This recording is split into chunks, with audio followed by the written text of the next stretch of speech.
இந்த கோதுமையை காய வைக்க எடுத்து வச்சு கிட்டத்தட்ட 1½ மாதத்துக்கு மேலே ஆயிடுச்சு. பக்கத்து வீட்டு மாடியில் வீடு கட்டிக்கிட்டு இருந்தாங்களா, மணலும் சிமெண்ட்டும் படும் அப்படின்றதுனாலே காய வைக்காமலே வச்சுருந்தோம். ஒரு வழியாக அவங்க கட்டி முடிச்சிட்டாங்க. அதுக்கப்புறம் 2, 3 தடவை தண்ணி ஊற்றி தள்ளி விட்டாலுமே அந்த சிமெண்ட் பறந்துக்கிட்டே இருந்தது. இன்றைக்கி எப்படியாவது காய வச்சே ஆகணும் வாங்கன்னு சொல்லிட்டு நேற்று 2 பொண்ணுங்களுமே வீட்டில் இருந்தாங்க. கூட்டுக்குன்னு மாடிக்கு போயாச்சு. அவங்க ஒரு பக்கம் பெருக்குனாங்க, நான் ஒரு பக்கம் பெருக்கினேன்.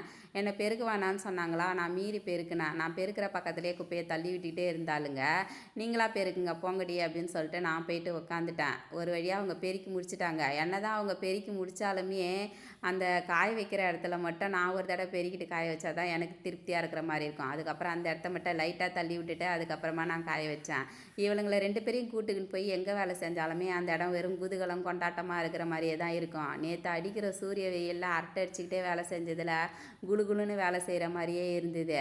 நாங்கள் சூரிய வெளியில் வேலை செய்கிறோமா நிலாவில் வேலை செய்கிறோமான்ற பார்வையிலேயே 3வது வீட்டுக்காரவங்க பார்த்துட்டு எங்களை சிரிச்சுக்கிட்டே இருந்தாங்க. அந்த அளவுக்கு அரட்டை அடிச்சுக்கிட்டே இவளுங்க வேலை செஞ்சுக்கிட்டு இருந்தாளுங்க. ஒரு வழியாக கோதுமையை காய வச்சுட்டு நாங்கள் கீழே இறங்கிறதுக்கு மணி 12 ஆயிடுச்சு.